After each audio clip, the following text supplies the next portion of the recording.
জয় বাংলা। মহান জাতির মহান নেতা,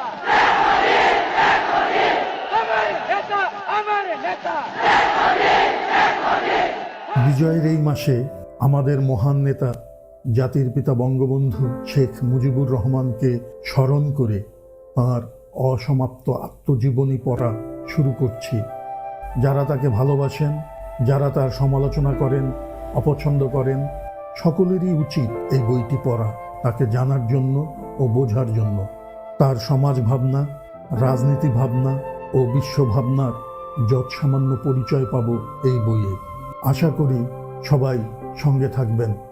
শেখ কুদরতুল্লাহ সম্বন্ধে একটা গল্প আজও অনেকে বলাবলি করে থাকে এবং গল্পটা সত্য। খুলনা জেলার আলাইপুরে মিস্টার রাইন নামে একজন ইংরেজ কুঠিয়াল সাহেব নীল চাষ শুরু করে এবং একটা কুঠি তৈরি করে।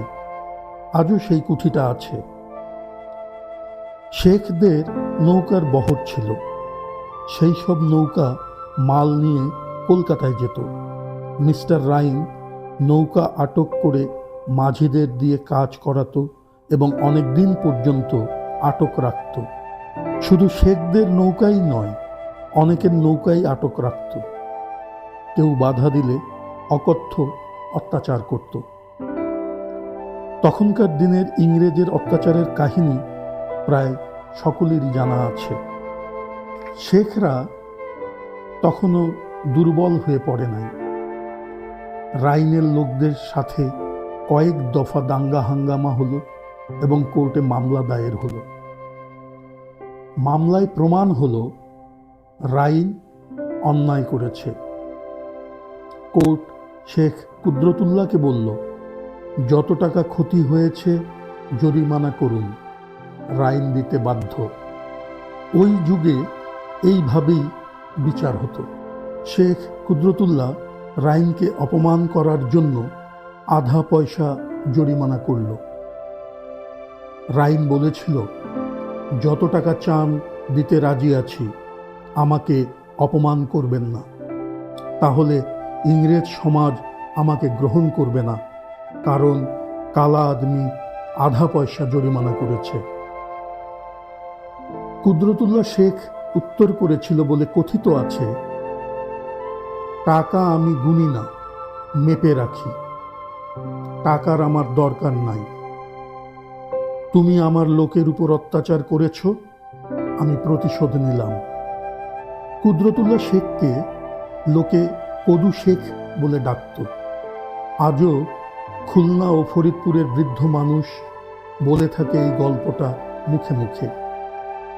কুদরতুল্লাহ শেখের আধা পয়সা জরিমানার দুই একটা গানও আছে। আমি একবার মিটিং করতে যাই বাগেরহাটে। আমার সাথে জিল্লুর রহমান অ্যাডভোকেট ছিল। ট্রেনের মধ্যে আমার পরিচয় পেয়ে এক বৃদ্ধ এই গল্পটা আমাকে বলেছিলেন। খুলনা জেলায় গল্পটা বেশ পরিচিত। শেখ কুদরতুল্লাহ ও একরামুল্লাহ শেখের মৃত্যুর দুই এক পুরুষ পর থেকেই শেখ বাড়ির পতন শুরু হয়। পরপর কয়েকটা ঘটনার পরই শেখদের আভিজাত্যটাই থাকল, অর্থ ও সম্পদ শেষ হয়ে গেল। ইংরেজরা মুসলমানদের ভালো চোখে দেখত না। প্রথম ঘটনা, রানী রাসমণি হঠাৎ জমিদার হয়ে শেখদের সাথে লড়তে শুরু করলেন।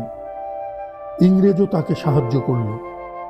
কলকাতার একটা সম্পত্তি ও উল্টাডাঙ্গার আড়ত শেখদের সম্পত্তি ছিল। এই সম্পত্তি দেখাশোনা করতেন শেখ ওসিমউদ্দিন। আবার জমিদারি নিয়েও রাসমণির এস্টেটের সাথে দাঙ্গা হাঙ্গামা লেগেই ছিল। শেখ বাড়ি থেকে 3 মাইল দূরে শ্রীরামকান্দি গ্রামে তমিজউদ্দিন নামে এক দুর্ধর্ষ লোক বাস করত। সে রাসমণি এস্টেটের পক্ষ অবলম্বন করেছিল। সে ভালো যোদ্ধা ছিল। একবার দুই পক্ষে খুব মারামারি হয়। এতে রানী রাসমণির লোক পরাজিত হয়। শেখদের লোকদের হাতে তমিজউদ্দিন আহত অবস্থায় ধরা পড়ে এবং শোনা যায় যে পরে মৃত্যুবরণ করে। মামলা শুরু হয়, শেখদের সকলেই গ্রেফতার হয়ে যায়। পরে বহু অর্থ খরচ করে হাইকোর্ট থেকে মুক্তি পায়। এরপরই আর একটা ঘটনা হয়। টুঙ্গিপাড়া শেখ বাড়ির পাশেই আরেকটা পুরানা বংশ আছে, যারা কাজী বংশ নামে পরিচিত। এদের সাথে শেখদের আত্মীয়তাও আছে। আত্মীয়তা থাকলেও রেষারেষি কোনোদিন যায় নাই। কাজীরা অর্থ সম্পদ ও শক্তিতে শেখদের সাথে টিকতে পারে নাই, কিন্তু লড়ে গেছে বহুকাল। যে কাজীদের সাথে আমাদের আত্মীয়তা ও ঘনিষ্ঠতা ছিল, তারা শেখদের সমর্থন করত। কাজীদের আরেকটা দল রানী রাসমণির সাথে যোগদান করে। তারা কিছুতেই শেখদের আধিপত্য সহ্য করতে পারছিল না। তাই তারা এক জঘন্য কাজের আশ্রয় নিল শেষ পর্যন্ত। অধিকাংশ কাজী শেখদের সাথে মিশে গিয়েছিল। একটা দল কিছুতেই শেখদের শেষ না করে ছাড়বে না ঠিক করেছিল। বৃদ্ধ এক কাজী, নাম সেরাজতুল্লাহ কাজী। তার 3 ছেলে ও 1 মেয়ে ছিল।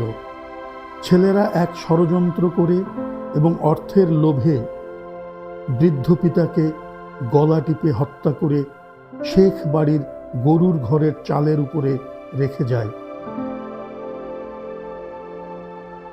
আজ এ পর্যন্ত।